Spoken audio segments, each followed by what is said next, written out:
Well, well, well. Here's Mama Bloom's brood.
Last-minute preparations are in full swing for Sarah's wedding.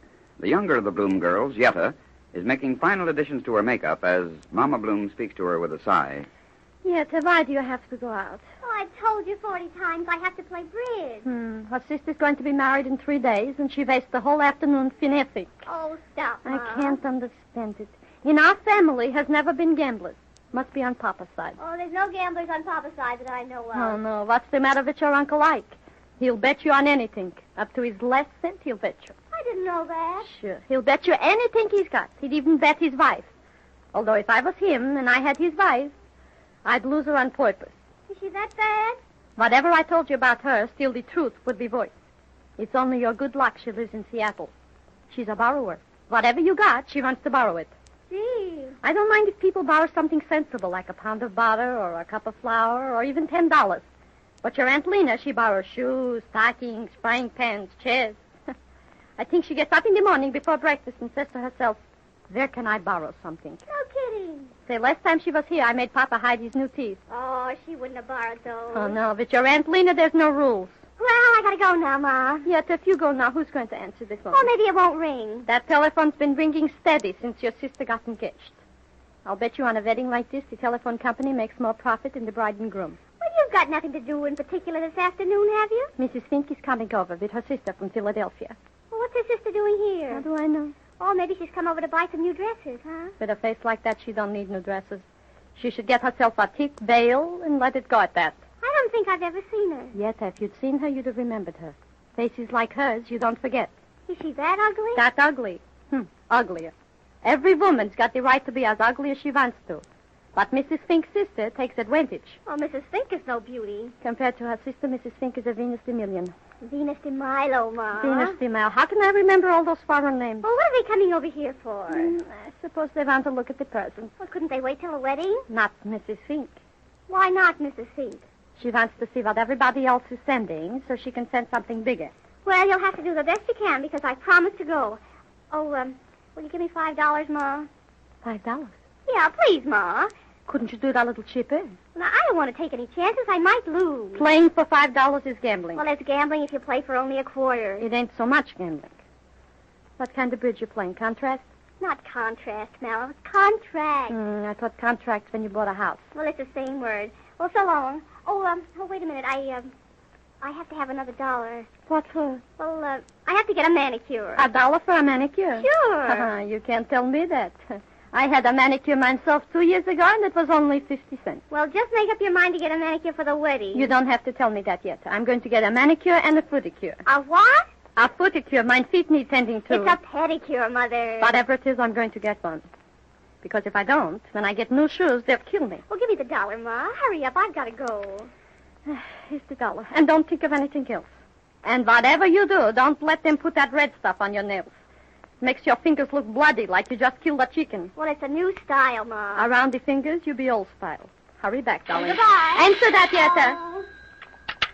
Hello? Hello, Mrs. Levine. No, she's here. I'll call her.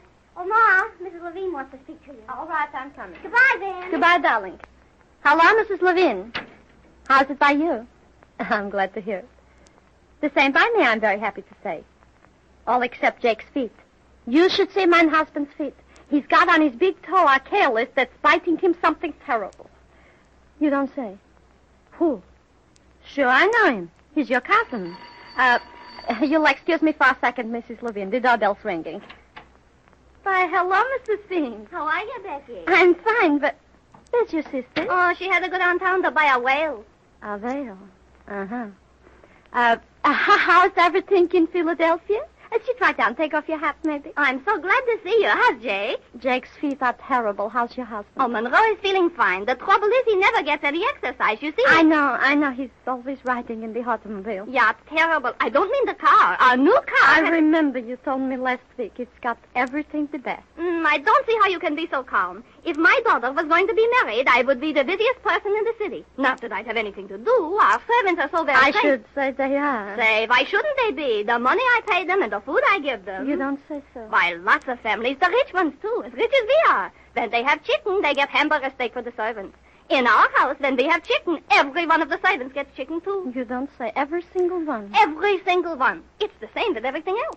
Their clothes they don't have to pay for. Mm-hmm. Not that they couldn't afford to at the salaries I pay them, but every stitch of clothes, every stitch of uniform they wear, I give them free and for nothing. Yeah. And their rooms. Why, many a hotel hasn't got the rooms that they've got. I believe every word of Why, only 2 weeks ago, I had all of the servants' rooms we furnished with the... Oi, Mrs. Levine. What's the matter? Mrs. Levine. Hello, Mrs. Levine. I forgot all about you. I'm so sorry. You'll excuse me, please, but I'm all mixed up. I was completely surrounded by Mrs. Fink's servants, and I couldn't get to the phone. Sure. Yeah, of course, I'll remember it. No, I won't forget. Yeah. Goodbye, Mrs. Levine. I'll see you at the wedding. I forgot all about Mrs. Levine. She called me up to remind me that in case Sidney and Sally need any furniture, they can get it for them wholesale. My Monroe and me was just talking last night how nice it is that your Sally found such a nice fella. Thank you very much. It's very excruciating of you. Yeah, she's very lucky. Most fellas want a girl with a rich father. Of course, we ain't rich like you are, but Jake ain't exactly starving. No, I hear Jake does very well. He must be a smart fella. Mine husband is a smart man. That's just what Monroe and me figured out. When a small manufacturer like your husband with practically no capital can make a living, it's very fortunate for your Sally to find a fella that's not interested in his father-in-law's bank account. Now, with my 2 girls, it's different. It certainly is. But that's the way everything works out in this world, Mrs. Fink. Everything comes out even. Mine Sally has got what you would call a poor father, so she has to even it up with a pretty face so she can get a fella on her face. But with your girls, it's lucky with the faces they got that your Monroe's got so much money. Is that so? Sure. Wouldn't it be terrible if mine Sally, who is such a beauty, had the rich father? Then all the blessings would be on one side. Because your daughters, who've got faces like mud fences, if they had a poor father besides, then they'd never get married. Becky, how can you say that? Mrs. Fink, I'll tell you. Rich I ain't. Smart I ain't. But I'm rich enough to be able to never ask you for anything. And I'm smart enough to know that all you come over here for is to brag. So I let you alone. You can make fun of me all day long. You can brag to me the whole night afterwards. I know you ain't got so much sense, so I feel sorry for you. Is that so? Yeah, but Mrs. Fink, because I let you do these things to me is no reason for you to go farther. 3 things I've got in this world. Mine Jake and mine 2 daughters. Maybe they ain't the best, but I think they are. Oh, you do you? Mrs. Fink, to me those 3 are the best in the world. And before I would let you say one word against him, I would rather cut off mine own hand. Take mine Jake. If he was as ugly as your sister, as dumb as your 2 daughters together, and as crooked as your Monroe, still to me he would be the greatest man in the world. Why, I've never been so insulted in all my life. It's a shame you have to go. I was just starting to have a good time. But maybe it's just as well. Go downstairs, get into your importable automobile, go home to your ugly daughters, and when they ask you why you're mad, tell them Mrs. Bloom told you the truth and you didn't like it. And a zuspunam. Mama, what's the matter? I just passed Mrs. Fink and she wouldn't speak to me. Don't worry. Next time I see her Monroe, I won't talk to him either. But she stuck up her nose at me. Jake, that shaped nose you can't stick out. Did Mrs. Fink come over for something? I don't know whether she came over for something or not, but she got it. You were arguing? Yeah, you guessed it. What were you arguing about? He was arguing about you. About me? Yeah, about you. Can't I argue about you? I argue with you all the time. But what do you want to argue about me for? I'm crazy. Sure you're crazy. All right, I'm crazy. Still, I can't let her be the only crazy one. Well, what did she say about me?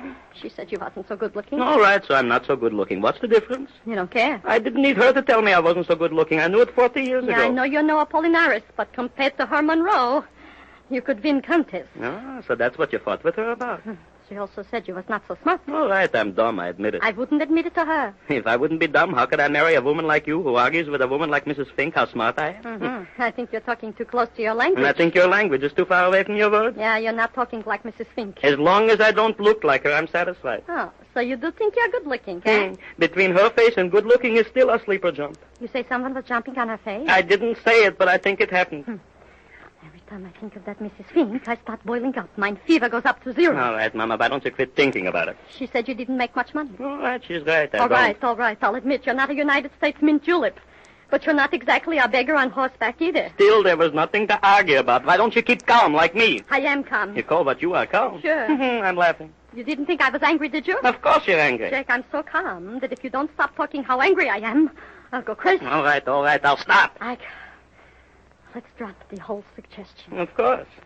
You see, I know everything she has said, and still I keep my temper, don't I? Yeah. When a woman like Mrs. Fink talks, I know what she says means nothing, and no matter what she says, I pay no attention to her, do I? No, you don't. I'll say that much for you, Jake. And if you would use a little judgment, you will be the same way. She also said... I don't care what she also said. It wouldn't make no difference to me. What did she say? She said our Sally was lucky to get a fellow like Sidney. She said our Sally was lucky to get a fellow like Sidney. Void for void. Word for word, she said that? Yeah, Jake. That lowlife, that murderer, that daughter of a horse thief, that mudface, Jake, don't lose the temper. She tells me not to lose my temper. An old witch like Mrs. Fink talks about my Sally, and she tells me not to lose my temper. I'll take my hands between her neck and that... Jake, what do you care what Mrs. Fink says? Sticks and bones will break no stone. I don't care what she says about me, about my business, about my money, but 3 things she can't talk about. I know, Jake. Me and your 2 children. Exactly. Jake, give me a kiss. Huh? What was the reason for that, Mama? Maybe I'm crazy, but I like you.